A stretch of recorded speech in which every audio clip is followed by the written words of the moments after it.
अस्सलामुअलैकुम। तारीख ने दोबारा से अपने आप को दोहराया है और मंत्रा प्रोजेक्ट यानी कि ओम प्रोजेक्ट जो कि one of the best real world asset project था इस साइकिल का, जिनका मेन एम ये था कि टोकनाइजेशन की जाए रियल वर्ल्ड एसेट्स की, उनका आज बहुत दुख के साथ ये कहना पड़ रहा है कि वो तकरीबन 90% से ज़्यादा क्रैश हो चुका है सडनली। और इसके लिए जितने भी लोगों ने इसमें इन्वेस्टमेंट की हुई है, आम रिटेलर्स ने या बड़े अदारों ने, उन सब का पैसा तकरीबन डूब चुका है और चांसेस बहुत कम हैं कि कोई यहाँ से रिट्रीवल हो सके। तो मार्केट में इस वक्त उसके हवाले से चल क्या रहा है, अगर हम यहाँ पर देखें, आज गालिबन सडनली ये क्रैश आया है। अभी तक मार्केट में इसके लिहाज से आपका अगर कहें तो कोई बहुत ज़्यादा इंफॉर्मेशन आपको नहीं मिलेगी।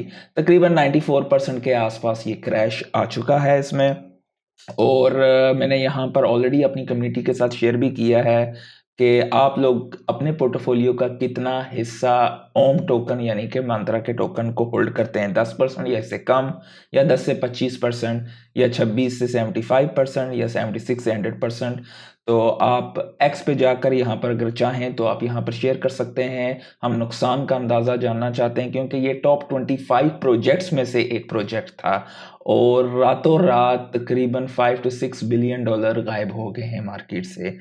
तो one of the best project जिसकी बहुत बड़े बड़े बैकर्स भी थे। और अगर इसके बैकर्स की हम बात करें तो इनके बैकर्स के हवाले से भी अगर हम देखें, गूगल क्लाउड के साथ इनकी पार्टनरशिप के हवाले से काफ़ी खबरें थीं। उसके अलावा धमाक जो कि अमारात में एक बहुत बड़ा जायंट है, इन्होंने साइन किया था इनके साथ $1 बिलियन का एग्रीमेंट फॉर टोकनाइज किए जाए मिडल ईस्ट के जितने भी एसेट्स हैं। इसके अलावा और भी काफ़ी ज़्यादा इनकी पार्टनरशिप्स थी और रातों रात इनकी अनलॉकिंग के हवाले से और मुख्तलिफ चीज़ें हुई हैं। तो एकदम अभी तक इसके बारे में इनकी टीम में से कोई बंदा सामने नहीं आया है।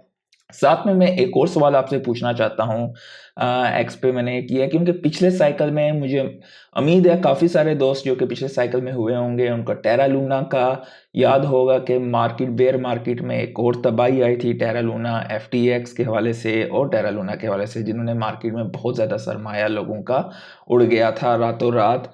तो डेफिनेटली FTX की भी यादें हैं, टेरा लूना की भी यादें हैं मार्केट में। तो कौन से ऐसे लोग हैं जो टेरा लूना में भी जिन्होंने पैसा ज़ाया किया है और मंत्रा में भी ज़ाया किया है, और उसके अलावा अगर किसी और में भी ज़ाया किया है तो वो भी शेयर करें। तो इससे मज़ीद हमें इन्फॉर्मेशन मिल सकेगी कि अपनी कम्युनिटी में से कौन कौन लोगों ने कितना कितना पैसा यहाँ पर गंवाया है।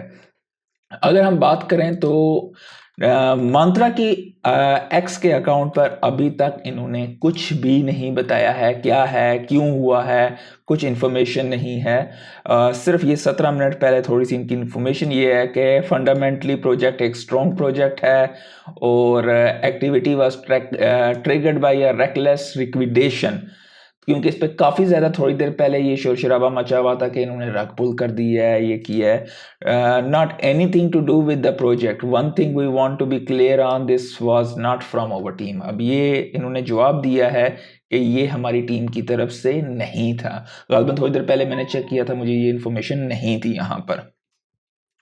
तो अभी तक कुछ खास इन्फॉर्मेशन नहीं है, लेकिन मार्केट में लोगों का बेड़ा गर्क हो गया है। एक बंदे ने अपने जो है कंप्यूटर वगैरह की यहाँ पे भी फोटो भेजी हुई है, उसने कहा है कि तकरीबन $800,000 वो ज़ाया कर चुका है।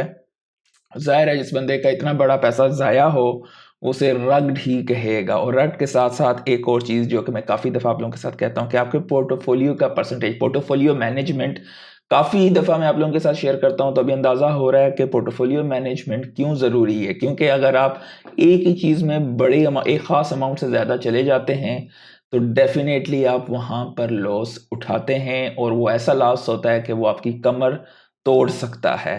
तो ये चीज़ें आपके लिए बहुत ख़तरनाक हैं। इसी तरह अगर देखें बहुत सारे लोग कि $9 का तो गालिबन इस वक्त नहीं था, मार्केट गिरी हुई थी ऑलरेडी, $6.5-7 के आसपास था। तो वहाँ से 50 पैसे पे आ गया है। तो बहुत ज़्यादा लोगों की जो है ना इस वक्त हालत ख़राब हुई है क्योंकि लोगों का मेजर पोर्शन था भाई ये एक रियल वर्ल्ड एसेट है और वहाँ पे भी जाएगा। ये इस तरीके से होता है आपका पोर्टफोलियो मैनेजमेंट के हवाले से अगर मैं बात करूँ। मैंने गालिबन इसके बारे से पहले भी एक वीडियो बनाई हुई है चैनल पे। आपको सबसे पहले पोर्टफोलियो को ट्रैक करने के लिए आपके पास टूल्स होने चाहिए। फ्री के टूल्स मोर देन एनफ हैं।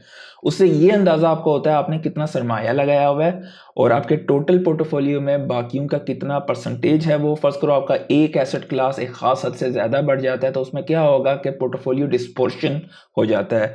अगर आपने एक मतलब जब आपने सेटिंग की हुई है, आपने लेट्स से कि 5 एसेट्स में पैसा डाला हुआ है, एक एसेट 20% 20% 20% के 5 हैं और एक सडनली ओवरनाइट जो है शूट अप कर जाता है, वो आपका 50% बन जाता है। उस वक्त वहां से आपको कैश आउट होना ज़रूरी होता है क्योंकि आप जो है आपका पोर्टफोलियो डिस्प्रोपोर्शन होता है और वहां पे एक ही जगह पे बहुत ज़्यादा हैवी होना बहुत ज़्यादा रिस्क फैक्टर को बढ़ा सकता है। इवन के वो फंडामेंटली तगड़ा प्रोजेक्ट भी हो, कुछ पैसा आपको ऑफ टेबल करना ज़रूरी होता है ताकि जब मार्केट गिरे या कुछ मसला हो तो आपके पास ड्राई पाउडर हो। तो ये सारी चीज़ें मैंने यहाँ पर वीडियो पे सिखाई हुई हैं।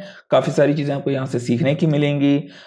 ज़रूर मेरे साथ यहाँ पर शेयर कीजिएगा कि कितना कितना किसका लॉस हुआ है। जो बंदा चाहता है इसको पब्लिक करना, जो नहीं पब्लिक करना चाहता डेफिनेटली आप यहाँ पर वोटिंग में हिस्सेदारी कर सकते हैं। That will be anonymous.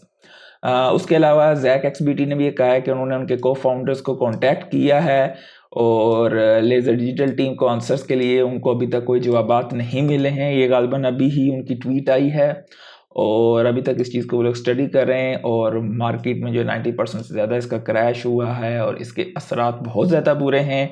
और गालबन 19 मार्च को बाइनेंस स्क्वायर पे ये कोई हैं एमबी या कॉन्सिक्वेंस, उन्होंने इसके हवाले से काफ़ी सारे रेड फ्लैग और कम्युनिटी बैकलैश और इसके हवाले से पहले भी काफ़ी सारी इन्फॉर्मेशन शेयर की थी। एक अच्छी खासी थ्रेड है यहाँ पर, अगर आप पढ़ेंगे तो आपको काफ़ी कुछ सीखने को मिलेगा। बेसिकली वो उनकी टोकोनॉमिक्स को बहुत शेडी कह रहे थे और बहुत ज़्यादा कंट्रोवर्शियल डिसीजन वगैरह भी थे इनके कुछ। तो यहाँ पे आपको काफ़ी कुछ सीखने को मिलेगा। अगर हम मार्केट की हालत देखें तो सकर टाइट हुई हुई है, लेकिन अगर कम्युनिटी से ये वापस कॉन्टैक्ट करते हैं और वाकई प्रोजेक्ट में कोई रग पुल नहीं हुआ है, हैवी लिक्विडेशंस हुई हैं, क्योंकि लिक्विडेशन एक कैस्केडिंग इफेक्ट होता है। अगर एक बड़ी लिक्विडेशन हो बाकी लोग खौफ से निकलना शुरू होंगे और साथ साथ जिन लोगों के नीचे हैं लिक्विडेशन स्टार्ट हो जाती हैं तो वो कैस्केड होना स्टार्ट हो जाता है। तो अब देखना ये है क्या ये कम्युनिटी को जो है वापस जो है कर सकते हैं जिस तरह सोलाना का हुआ था जब FTX क्रैश हुआ था। तो फंडामेंटली सोलाना के साथ कोई मसला नहीं था, लेकिन वो $8 को उसने टच किया था और उसके बाद उसकी रन हुई थी। अब ये एक अपॉर्चुनिटी भी हो सकती है आपकी लाइफ टाइम की और ये आपका एक रिस्क फैक्टर भी हो सकता है। So do your own research in it. इसके साथ साथ अगर हम देखें तो पूरी मार्केट पे इसका असर होना स्टार्ट हो गया है। बिटकॉइन 84.5 से 83.2 पे आ गया है और मार्केट कैप इस वक्त 2.65 ट्रिलियन का है। लाइक जरूर कर दीजिएगा, दोस्तों के साथ शेयर कीजिएगा। आज के लिए इतना ही। अल्लाह हाफिज।